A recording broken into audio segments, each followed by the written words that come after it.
آل إبراهيم إنك حميد مجيد আলহামদুলিল্লাহ। আমি বাগিচাপাড়া কেন্দ্রীয় জামে মসজিদে উন্নতি করবে বিরাট ইসলামী জালসার মাননীয় সুযোগ্য সম্মানিত সভাপতি সাহেব জনাব মোহাম্মদ আব্দুল জব্বার, সহসভাপতি বৃন্দ, সম্মানিত অতিথিবৃন্দ, মঞ্চে উপবিষ্ট ওলামা ইকরাম, আমার সামনে উপবিষ্ট দিনদৌদি ইসলাম প্রিয় বৃদ্ধ বয়সী বাতিরা, সমবয়স্ক যুবক ভাইরা, আসুন সর্বপ্রথমে আমরা মাহমুদের আলিশান দরবারে শুকরিয়া জ্ঞাপন করি যে মালিক এই দীর্ঘ সময় ধরে বক্তা চেঞ্জ হচ্ছে, কিন্তু আপনারা আপনাদের জায়গায় বসে আছেন অত্যন্ত ধৈর্য ধারণ করে কষ্ট করে। বক্তাদের চাইতে কষ্ট আপনাদের একটু বেশি। এত সময় ধরে আপনারা বসে আছেন, বসে থাকার তৌফিক যে মালিককে দিয়েছেন, এই মালিককে খুশি করার জন্য আমরা সকলে জবান করে কণ্ঠস্বরে সমস্বরে দিল থেকে সকলে একবার জোরে সরে শুকরিয়া আদায় করার জন্য রাজি আছি তো ইনশাআল্লাহ। মালিককে খুশি করার জন্য সকলেই বলি আলহামদুলিল্লাহ। আলহামদুলিল্লাহ। অতঃপর লাখো কোটি দুরূদ বর্ষিত হোক সরকারে দো আলম নবীউল মুয়াসসাম দু জাহানের নবী আকায়ে নন্দর তাজদারে মদিনা জনাব মুহাম্মদুর রাসূলুল্লাহ সাল্লাল্লাহু আলাইহি ওয়াসাল্লামের প্রতি। আলহামদুলিল্লাহ। আমি নির্দিষ্ট ভাবে কয়েকটি আয়াত তেলাওয়াত করেছি। সর্বপ্রথমে যে আয়াতটি তেলাওয়াত করেছি এই আয়াত হলো কুরআনুল কারীমের মধ্যে যে সূরায় আছে, এই সূরার নাম হলো সূরাতুল আনফাল। সূরা আনফালের দ্বিতীয় নম্বর আয়াত। এই আয়াতের মধ্যে মুমিনের তিনটি গুণের কথা বলা হয়েছে। তিনটি গুণের কথা তুলে ধরা হয়েছে। সূরা আনফালের মধ্যে আয়াত সংখ্যা রয়েছে ৭৫টি। এর মধ্যে রুকু রয়েছে ১০টি। আল্লাহ তাআলা কালামে পাকের মধ্যে বলেন, ইন্নামাল মুমিনুনা আল্লাযীনা ইযা যুকিরাল্লাহ। এক নম্বর গুণ হলো মুমিনের, যখন মুমিনের সামনে মহান আল্লাহ রাব্বুল আলামিনের কথা বলা হবে, আল্লাহ তাআলার স্মরণ করার কথা বলা হবে, আল্লাহ তাআলাকে, ওয়াজিলাত কুলুবুহুম, মুমিনের অন্তরের মধ্যে কম্পন তৈরি হবে। যারা মুমিন, এক নম্বর গুণ হলো আল্লাহ তাআলার কথা তার সামনে যখন আসবে তখন এই মুমিনের অন্তরটা কি হবে? কম্পন তৈরি। এখন আসুন আমাদের অন্তরের ভিতরে এই কম্পনটা তৈরি হয় কিনা। যদি না হয় তাহলে আমাদের এক নম্বর গুণটা আমরা অর্জন করতে পারি না, আর যদি হয় তাহলে এক নম্বর গুণ আমরা অর্জন করতে পেরেছি। মুমিনের সামনে যখন কোনো আল্লাহওয়ালা মানুষ যাবে, মুমিন দেখেই আল্লাহর কথা মনে করবে, আলহামদুলিল্লাহ আমার চাইতে এই ভাইটা অনেক ভালো, আমার চাইতে বয়সে বড়, সে আমার চাইতে আমল একটু বেশি করেছে। তার অন্তরের ভিতরে আল্লাহ তাআলার ভয় চলে আসবে যে আমি এই ভাইয়ের মতো তো আমল করতে পারি নাই, আমার চাইতে অনেক দামি দামি আমল আমার ভাই করেছে, সুতরাং আমার কি হবে। অন্তরের ভিতরে একটা প্রকম্পন সৃষ্টি হয়। এটা হলো প্রথম নাম্বার গুণ। এই প্রথম নাম্বার গুণ নবী রাসূলদের মধ্যে ছিল, সকল নবী রাসূলদের মধ্যে ছিল।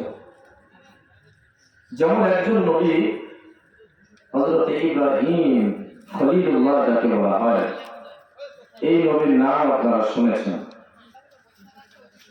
তো ইব্রাহিম আলাইহিস সালাতু ওয়াস সালাম তিনি তো মহান আল্লাহ রাব্বুল আলামিনকে রাজি আর খুশি করানোর জন্য অনেক গরু কুরবানি দিয়েছেন। হযরত ইব্রাহিম আলাইহিস সালাতু ওয়াস সালামকে অগ্নিকুণ্ডের মধ্যে ফেলানো হয়েছে, ফেরেশতারা এসে সাহায্য করার জন্য বলেছে, এটা আপনারা সকলে জানেন। নিজের বাবা পর্যন্ত এই চরকের যে রশিটা ধরে টেনে আগুনের মধ্যে ফেলতে হয়, নিজের বাবা আযর যার নাম, কালামে পাকের মধ্যে আল্লাহ তাআলা বলেন, وَإِذْ قَالَ إِبْرَاهِيمُ لِأَبِيهِ آزَرَ أَتَتَّخِذُ أَصْنَامًا آلِهَةً। আর স্মরণ করো সেই সময়ের কথা, ইব্রাহিম লিআবিহি, ইব্রাহিমের বাবা তার নিজের বাবা আযর, যেই বাবার নাম হলো আযর, আতাত্তাখিযু আসনামান আলিহা, মূর্তি পূজা নিয়ে যে সর্বদাই ব্যস্ত থাকতো ইব্রাহিম আলাইহিস সালাতু ওয়াস সালামের বাবা।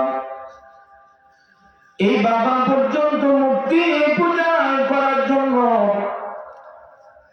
ইব্রাহিমকে নির্দেশ দেয়, বাড়ি থেকে বের করে দেয়, এমনকি আগুনের মধ্যে ফেলানোর জন্য চরক বানায় শয়তানের কুপরামর্শে যখন আগুনে ফেলানো হয়, তাফসীরের কিতাবের মধ্যে আছে বাবা ইব্রাহিম আলাইহিস সালাতু ওয়াস সালামকে এই রশিটা সর্বপ্রথমে ইব্রাহিমের বাবাকে ধরিয়ে দেওয়া হয়। অথচ প্রত্যেকটা বাবা কিন্তু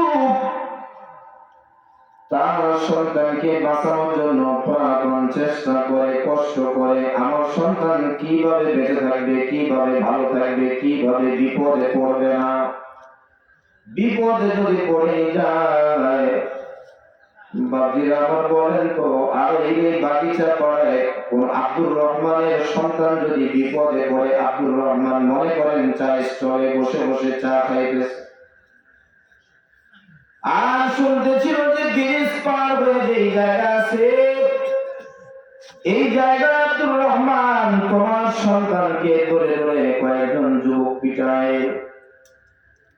বুঝে থাকলে বলুন, আব্দুর রহমান চা খেতেই থাকবে না, চাটা হাত থেকে ফেলে দিয়ে দৌড় মারবে ছেলেকে বাঁচানোর জন্য? কি বলেন আপনারা? ছেলেকে বাঁচানোর জন্য আব্দুর রহমান আর থাকবে না, বাঁচানোর জন্য দৌড়ে চলে যাবে। কে আছো তোমরা, আসো, আমার সন্তানকে বিপদে পড়েছে, আমার সন্তান বাঁচাতে হবে। সন্তানকে বাঁচানোর জন্য চলে যাবে তার বাবা। অথচ একজন নবী, তার পিতা হলো মূর্তি পূজারক। এই মূর্তি পূজা করার কারণে নিজের ছেলেকে আগুনের মধ্যে ফালানোর জন্য সর্বপ্রথমে চরকের যে দড়ি বা রশি, এই রশিটা হযরত ইব্রাহিম আলাইহিস সালাতু ওয়াস সালামের বাবা নিজে আগে ধরেছিল। ইব্রাহিম আলাইহিস সালাতু ওয়াস সালাম আগুনের মধ্যে পড়ে পরীক্ষা দিয়েছেন বাবা। এই ঘটনা বলা আমার উদ্দেশ্য নয়। আল্লাহ রাব্বুল আলামিন চাইছে ইব্রাহিম قال انا মুসলিম, হে ইব্রাহিম তুমি মুসলমান হও।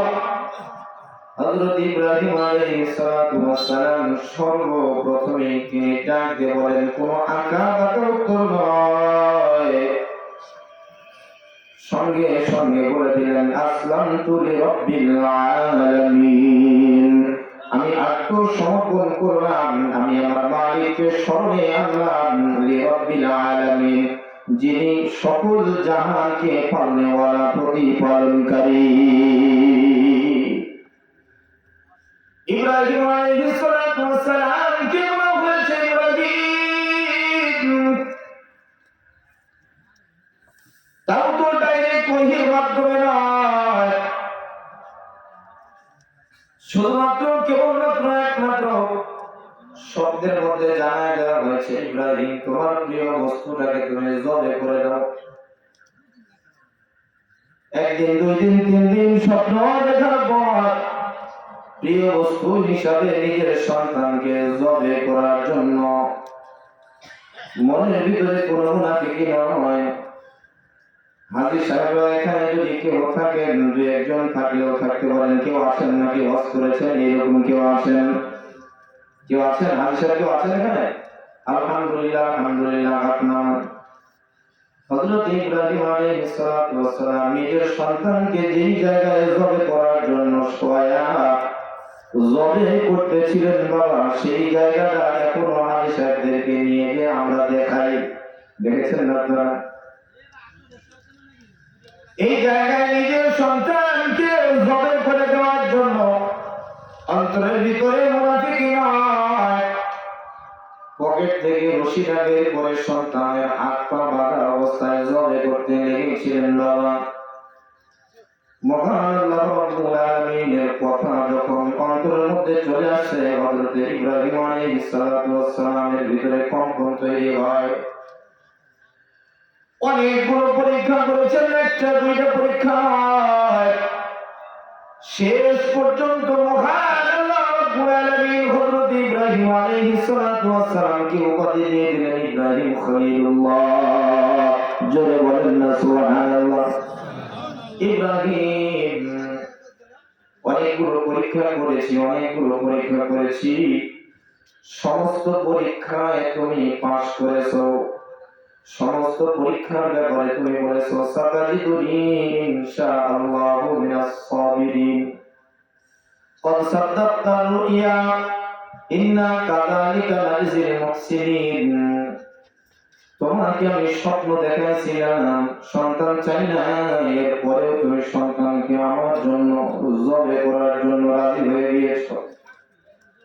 আজ তাহলে তুমি জবে পর্যন্ত করেছো।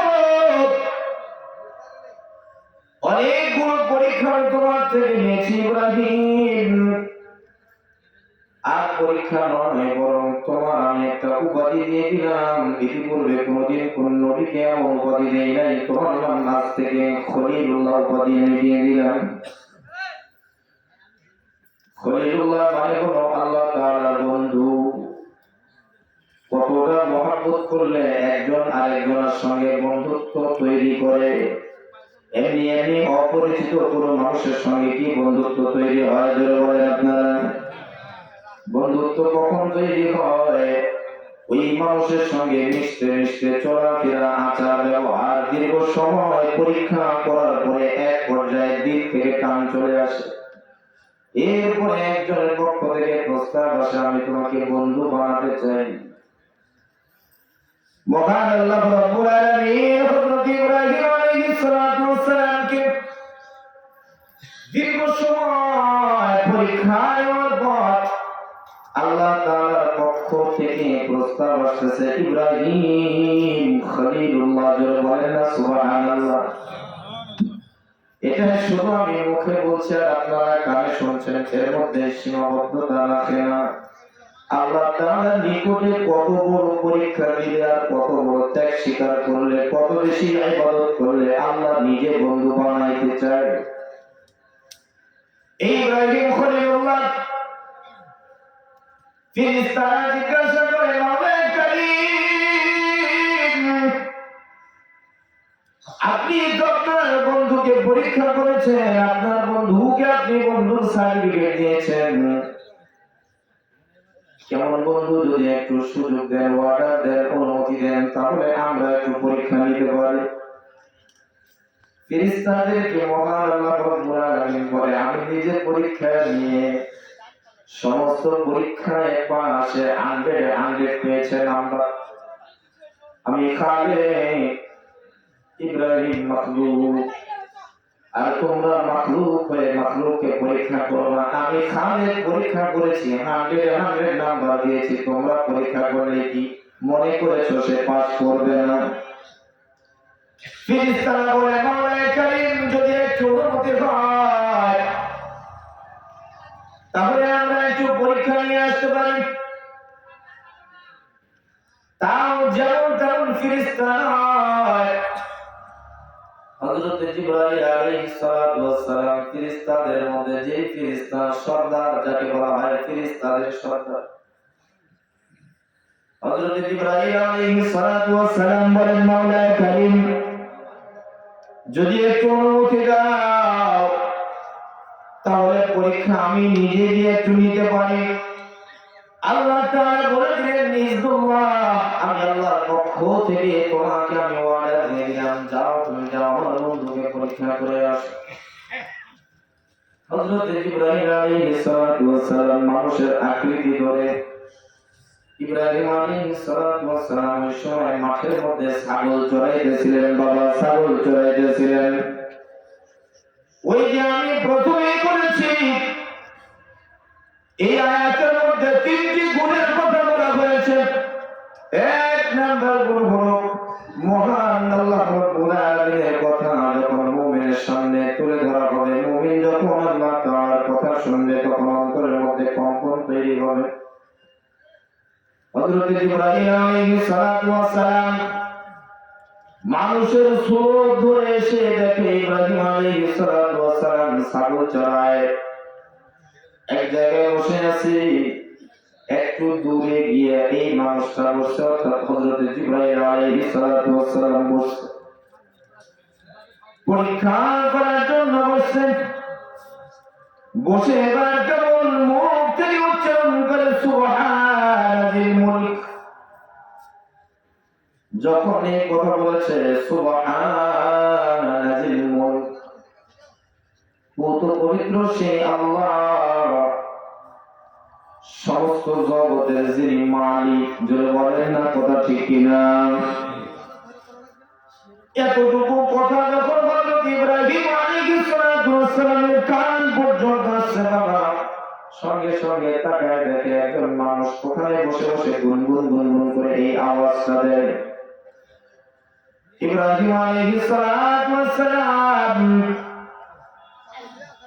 সঙ্গে সঙ্গে লোকটার কাছে দৌড়িয়ে গিয়ে পাশে বসে বলে, ভাইজান, আমার মালিক সম্পর্কে যে শব্দটা বলেছেন, যদি আর একটু শব্দ বলতেন তাহলে আমি বড়ই খুশি হয়ে যেতাম। জিবরাইল মানুষের রূপ ধারণ করে এবার বলে, আমি যে পরবর্তী শব্দ বলবো অথবা ওই শব্দটাই আবার বলবো, এতে আমার কি লাভ? বলে, তোমার লাভ হলো তুমি যদি আরেকটি শব্দ বলো তাহলে আমার ছাগলের অর্ধেক ছাগল আমি তোমাকে দিয়ে দিব, ছাগলের মালিক আমি তোমাকে বানায় দিব। কেন কেন কেন? বলে, তুমি যখন আমার রবকে বলেছো সুবহান, আমার রব তো পবিত্র, আমার রব আমার বন্ধু, আমার বন্ধু নিয়ে তুমি প্রশংসা করেছ, আমার দিলটা বিশাল বড় হয়ে গিয়েছে, আমার অন্তরের মধ্যে কম্পন তৈরি হয়ে গিয়েছে। আল্লাহ নবী হযরত ইব্রাহিম আলাইহিস সালাতু ওয়াস সালামের প্রস্তাবে রাজি হয়ে জিবরাইল পরবর্তী অংশগুলো বলে সুবহানাল মুলকি ওয়াল মালাকুত।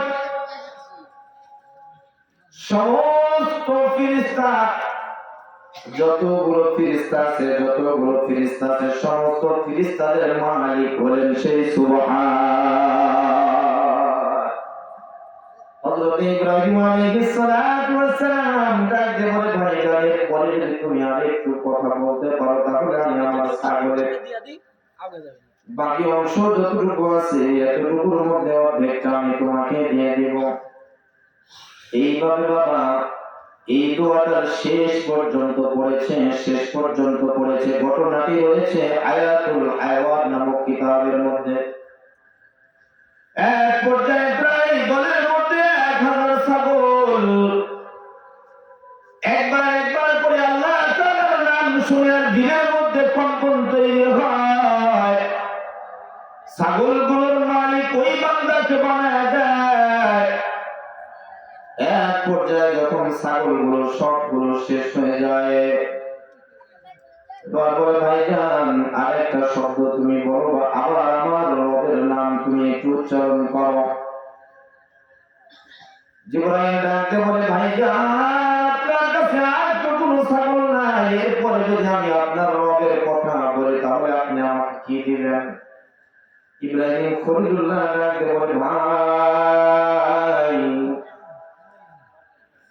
ছাগলের চড়ার জন্য তাকে রাখার প্রয়োজন।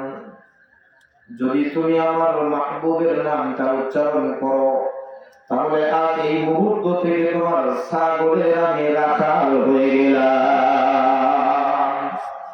আল্লাহ তাআলা তাকে বলেন, ইন্নামাল মুমিনুনা আল্লাযীনা ইযা যুকিরাল্লাহ, মুমিন তো হবে তারা যাদের সামনে যখন আমি আল্লাহ রাব্বুল আলামিনের নামকে স্মরণ করে দেওয়া হবে, আমি আল্লাহ রাব্বুল আলামিনের নাম যদি কেউ জপতে শুরু করে দেয়, মুমিনের অন্তরের মধ্যে কেঁদে উঠবে, হায় হায় আমার মালিক আমার হাত দিয়েছে, আমার মালিক আমার চক্ষু দিয়েছে, আমার মালিক আমার পা দিয়েছে, আমার মালিক আমার শরীরের মধ্যে শক্তি দিয়েছে, আমার মালিক আমার জীবনটাই আমাকে দান করে দিয়েছে। জোরে বলেন কথা ঠিক কিনা?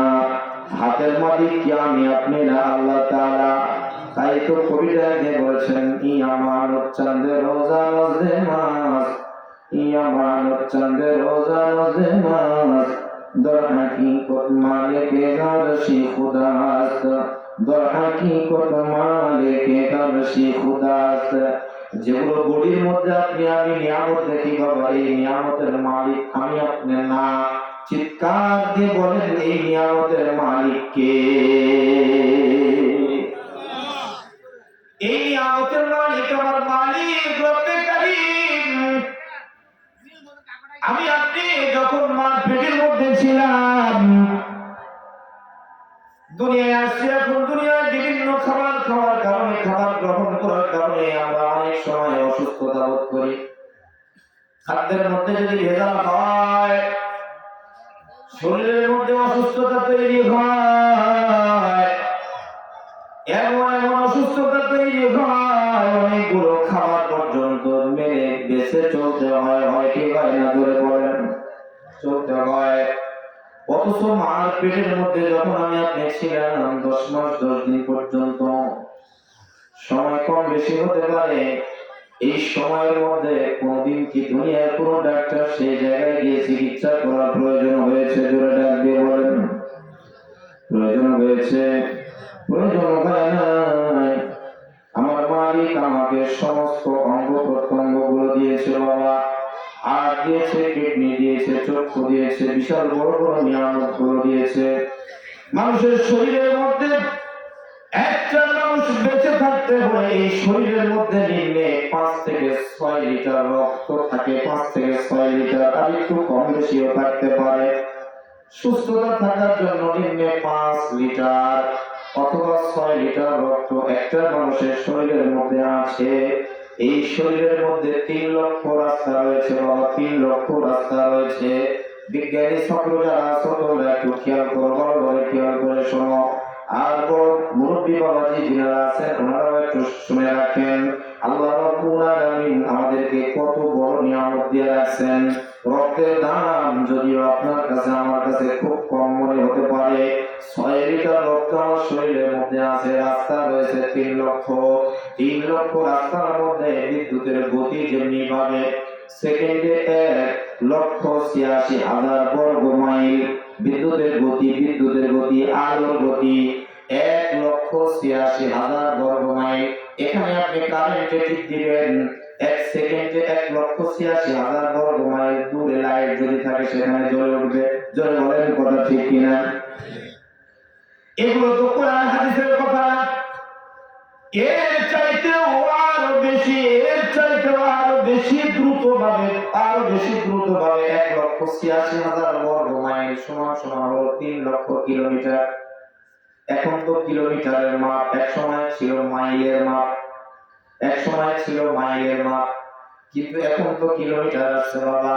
3 লক্ষ কিলোমিটার। আর বিদ্যুতের গতি যদি হয়, আলোর গতি যদি হয়, কিতাবের মধ্যে যেটা প্রমাণ করে বাবা, মানুষের শরীরের মধ্যে যে রক্তের কণাগুলো আছে, 3 লক্ষ রাস্তা রয়েছে। 3 লক্ষ রাস্তার মধ্যে এমন ভাবে তারা চলাফেরা করে, আলোর গতি চাইতে আরো 3 গুণ জোরে মানুষের শরীরের মধ্যে রক্তের কণাগুলো চলাচল করে।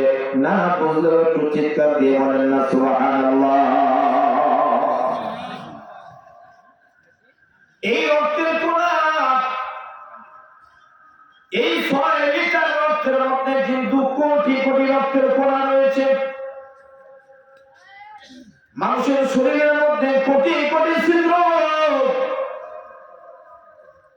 মানুষের শরীরের মধ্যে পানি রয়েছে, রক্ত রয়েছে। কখনো এই ছিদ্র দিয়ে ভেদ করে রক্তগুলো এমনি এমনি বের হয় না, পানি বের হয়।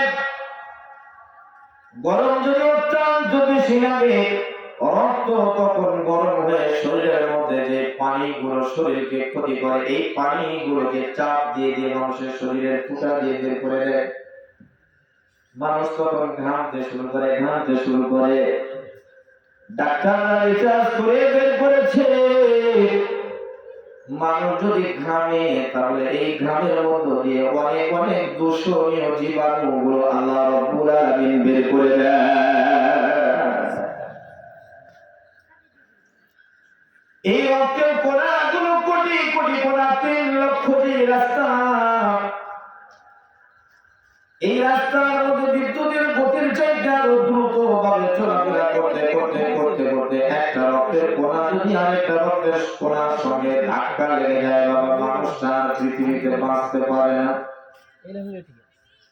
এই মানুষটা দুনিয়া থেকে বিদায় নেয়, কোন কারণ খুঁজে না পেয়ে ডাক্তাররা এর নাম দিয়েছে বেচারা হার্ট অ্যাটাক করে মারা গিয়েছে দুনিয়া থেকে। ধরে বলেন না সুবহানাল্লাহ। বিজ্ঞানরা রিসার্চ করে বলেছে, মানুষ মারা যাওয়া এটা আশ্চর্যের কোন বিষয় না, বরং মানুষ জীবিত থাকা এটা বড় বড় আশ্চর্যের বিষয়। আমি যেটা বলতেছিলাম বাবা, আমি যেহেতু মুসলমান,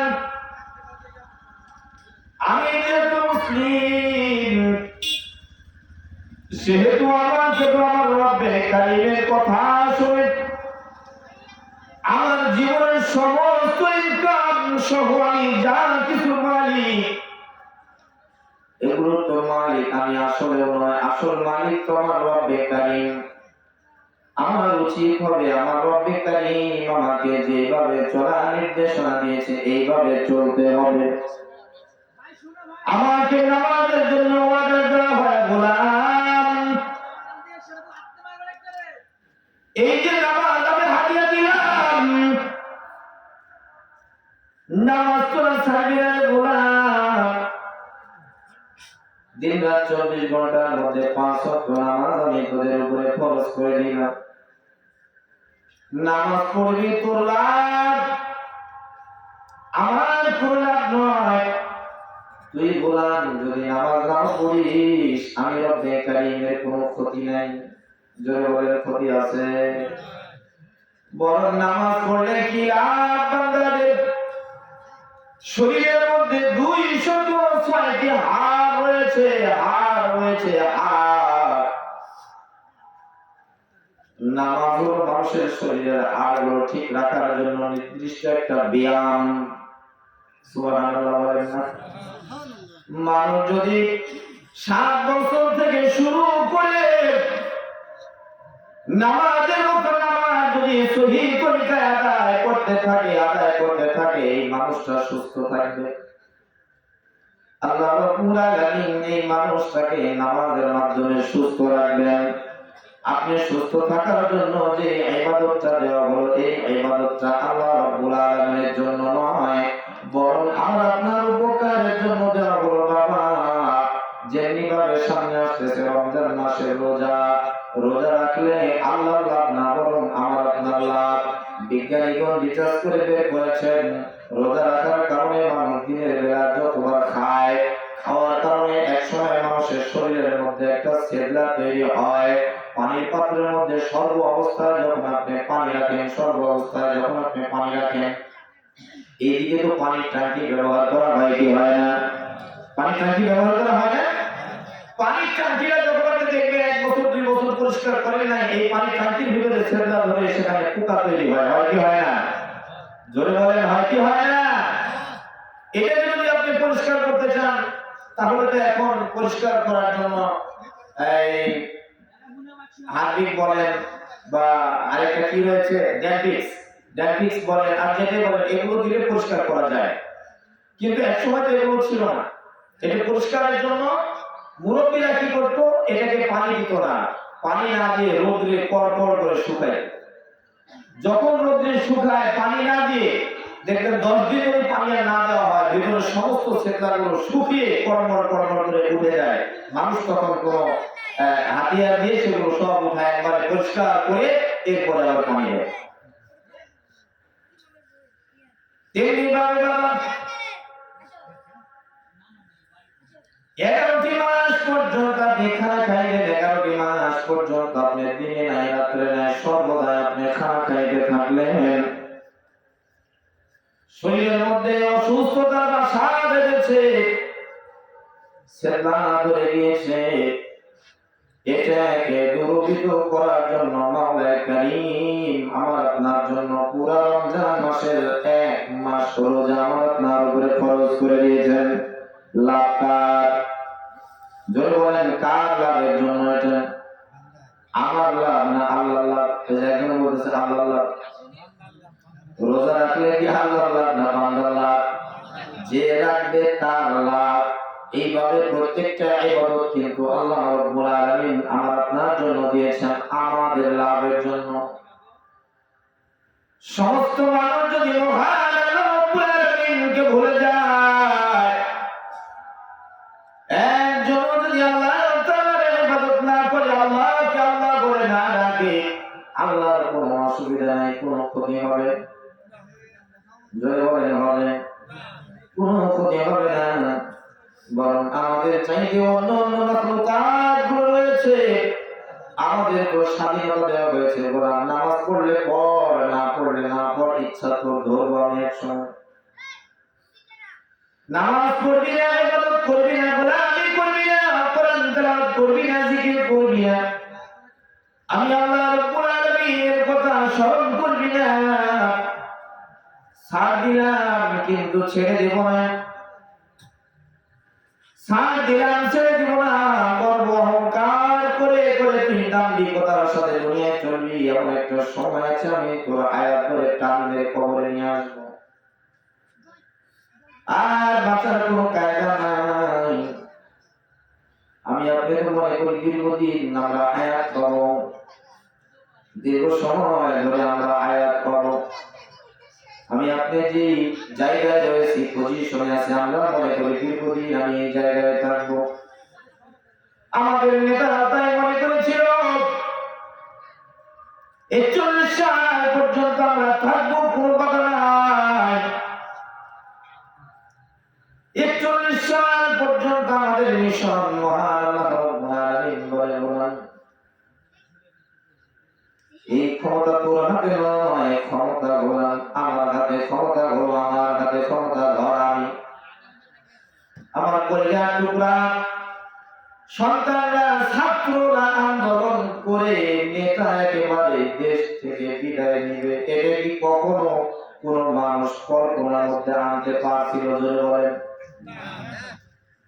এটা কখনো কল্পনার মধ্যে আসে?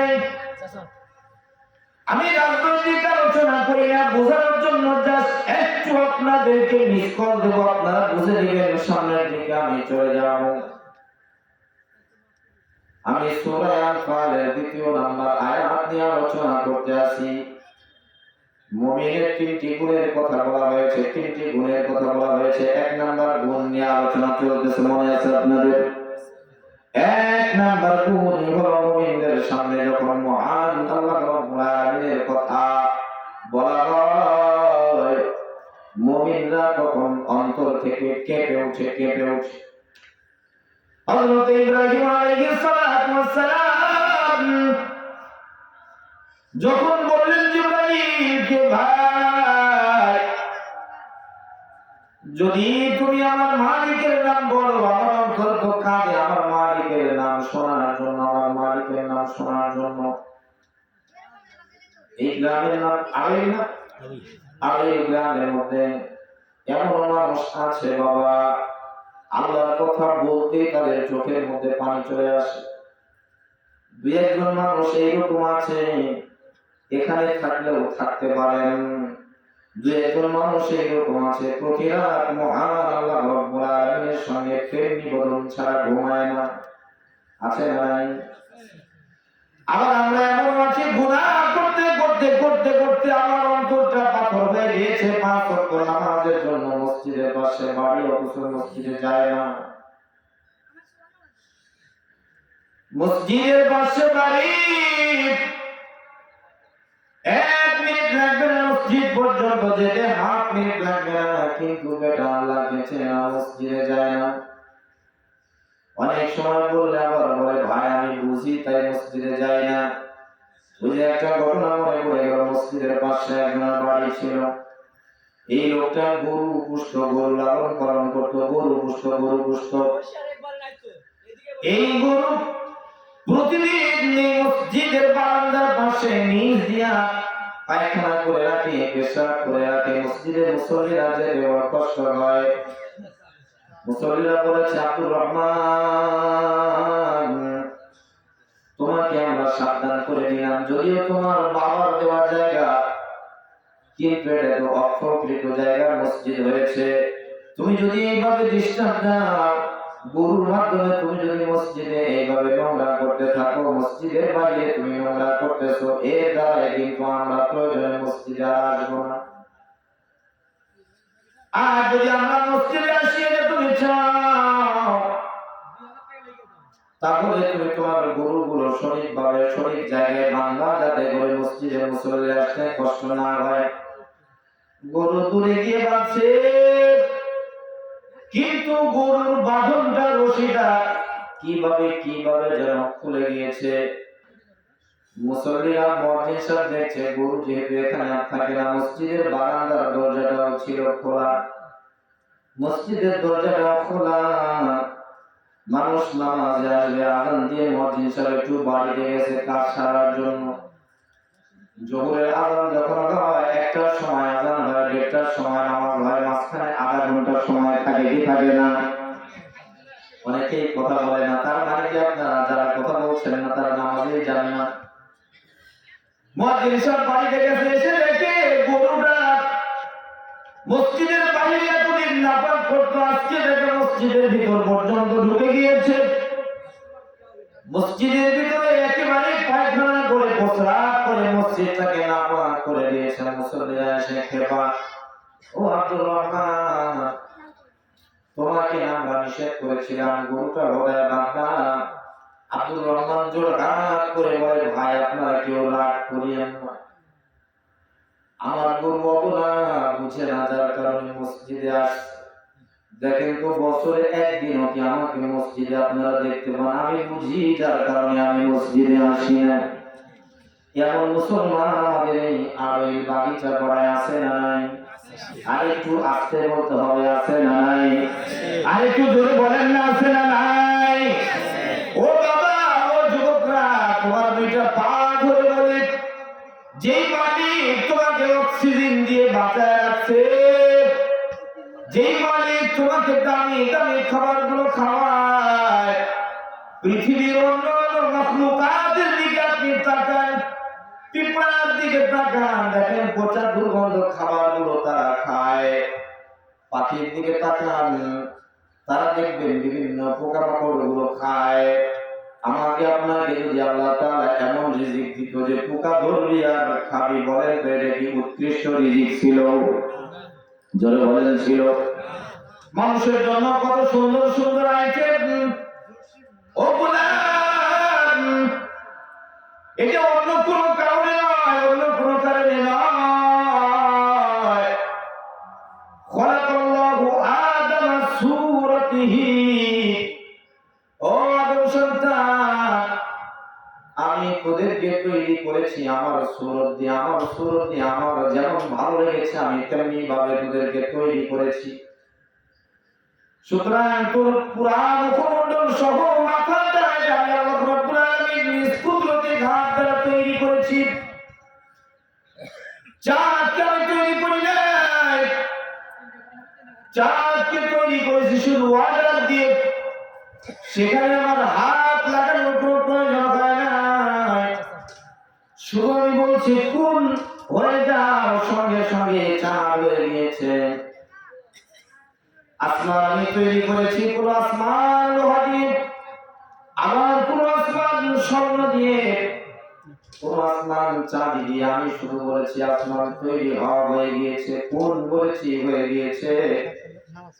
জমিন তৈরি করেছি, শুধু কোন বলেছি জমিন তৈরি হয়ে গিয়েছে। ও গোলাম, তুই যখন তোর মায়ের পেটে ছিলি রে গোলাম, আমি আল্লাহ রাব্বুল আলামিন আমার কুদরতি হাত দিয়ে তোর নাকটা আমি সুন্দর করে তৈরি করেছি, চোখগুলো আমি সুন্দর করে সেট করে দিয়েছি, কানটা আমি আলাদা তৈরি করে দিয়েছি, জিহ্বাটা আমি আল্লাহ রাব্বুল আলামিন তৈরি করেছি। গোলাম, এই মুখ দিলাম শুধুমাত্র আমাকে ডাকার জন্য, আমাকে ডাকার জন্য। আর আমি যেহেতু নিজ হাতে তৈরি করেছি, যার কারণে এই মুখ দিয়ে অখাদ্য খাবারগুলো তোকে আমি খাওয়াবো না। উত্তম রিজিকের ব্যবস্থা আমি আল্লাহ রাব্বুল আলামিন করলাম, যাতে করে প্রথমে তুই আমার নাম স্মরণ করে তোর অন্তরের মধ্যে একটা কম্পন তৈরি হয়। কত সুন্দর সুন্দর খাবারের ব্যবস্থা আমার মালিক করলেন, কিন্তু এরপরেও দেখা যায় অনেক মানুষ আছে বিড়ি খাওয়া নিয়ে ব্যস্ত। সুন্দর খাবারের মধ্যে বিড়ি খাওয়া পড়ে, তাই খাবারগুলো পড়ে, মদ গাঁজা থেকে শুরু করে আফিম টাফিম বাবা ইয়াবা যা আছে এগুলো কি সুন্দর খাবারের মধ্যে পড়ে? আমার মালিক আমাকে নামাক খাওয়াইলেন না, আমার পেটের মধ্যে ছিলাম, খাদ্যের প্রয়োজন।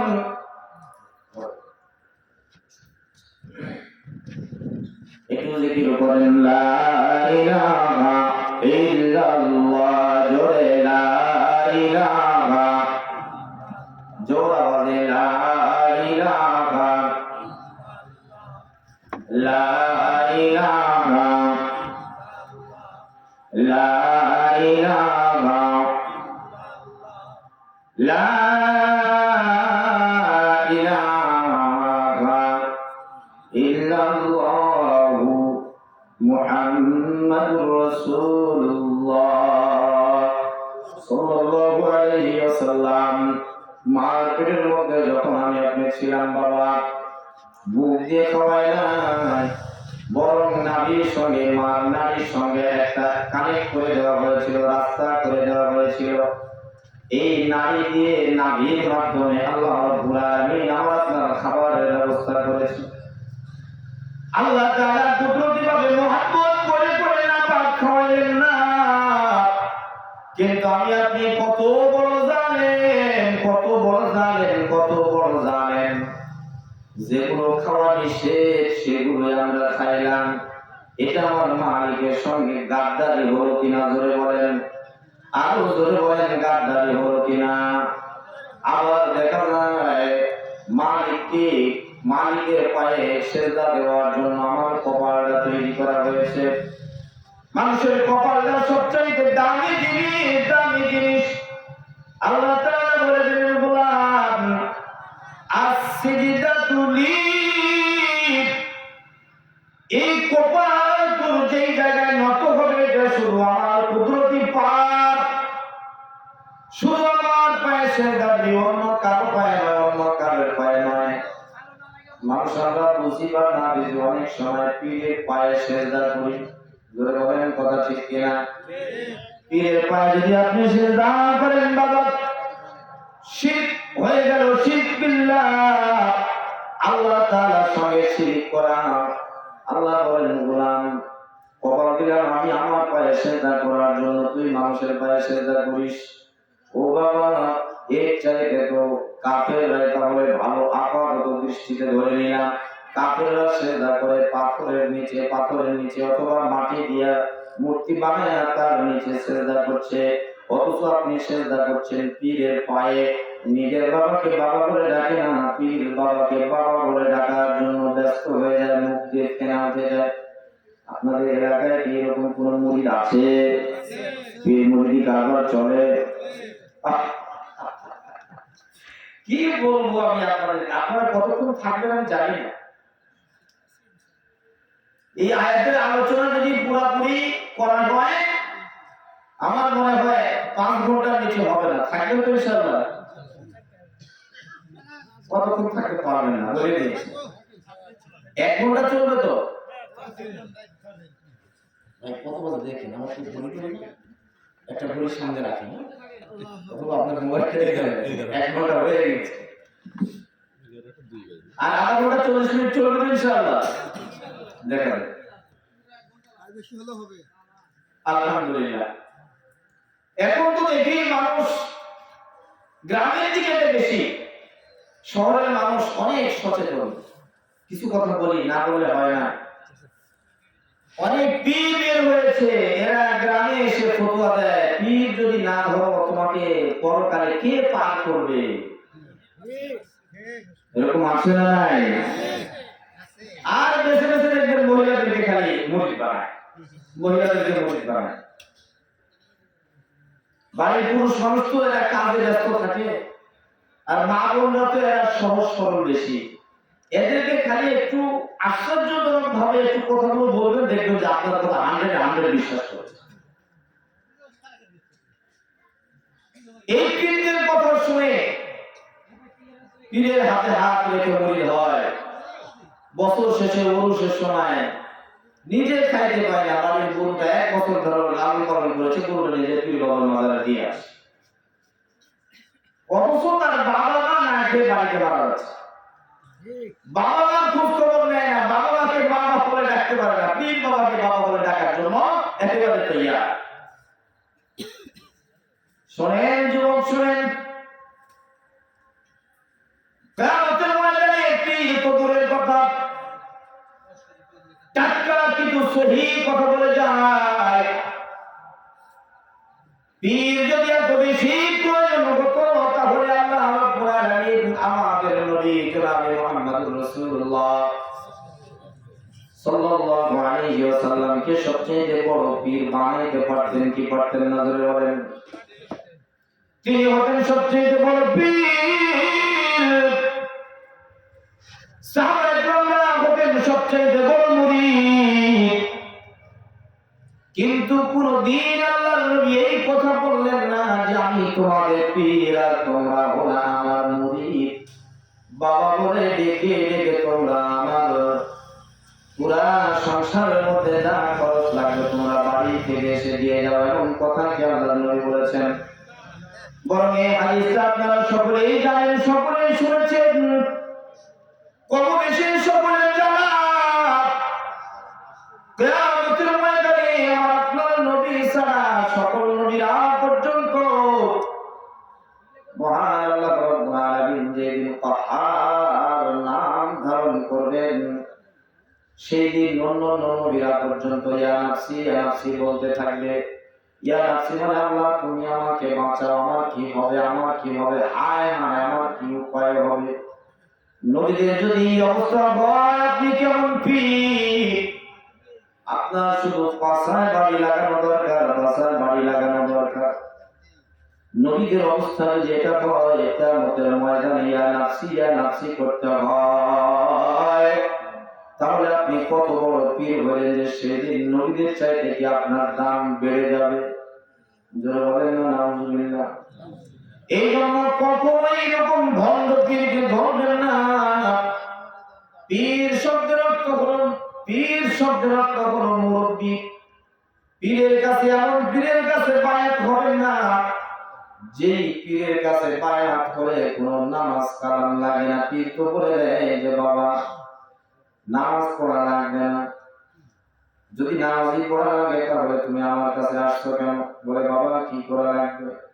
বলে 1 বছর পর শুধু একটা করে গরু দিয়ে যাবো, তাহলে আমি তোমাকে পার করে দিব। দেখা যাবে কিয়ামতের ময়দানে মুরিদ বাবাকে খুঁজতেছে, বাবা কই? বাবা তো পার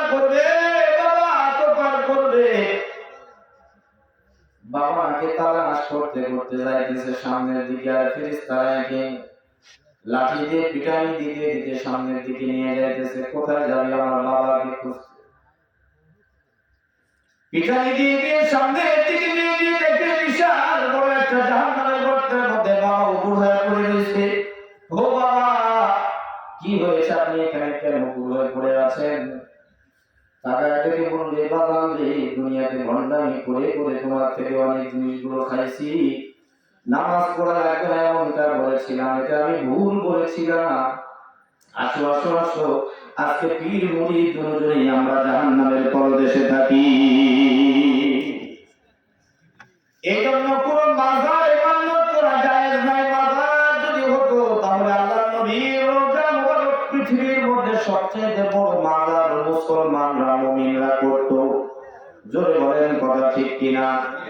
ও বাবা, আয়েশা এখানে কয়েকজন রয়েছে, আপনাদের দোয়ায় গর্ব অহংকার করে বলছি না, আমি 6 বার গিয়েছি আলহামদুলিল্লাহ। 6 বার আল্লাহ তাআলা আমাকে সেখানে নিয়েছেন। রমজানের পরে আবার উমরাতে যাব, এরপরে এবার আলহামদুলিল্লাহ হজের নিয়ত করেছি, টাকা পয়সাও জমা দিয়েছি। আল্লাহ যদি কবুল করে তাহলে সেখানে যাব ইনশাআল্লাহ। যারা হজ করে এসেছেন অথবা উমরাতেও গিয়েছিলেন, আমি তাদেরকে একটু জিজ্ঞাসা করতে চাই,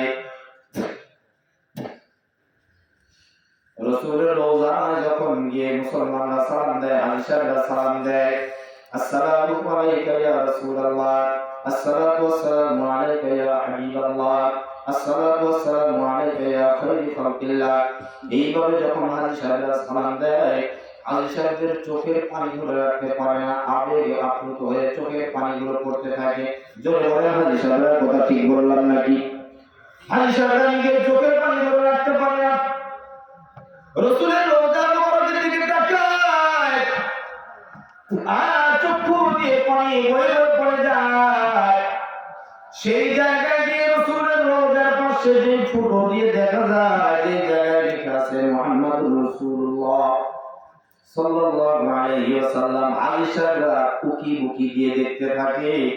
কিন্তু সেই জায়গার পুলিশরা বলে, সুলতান সুলতান, ইয়া হুজ্জাজ ইয়া হুজ্জাজ, এখান থেকে হটে যাও, এখান থেকে সরে যাও, এই জায়গায় দেখার মতো কিছু নাই, যাও চলে যাও, সামনের দিকে চলে যাও।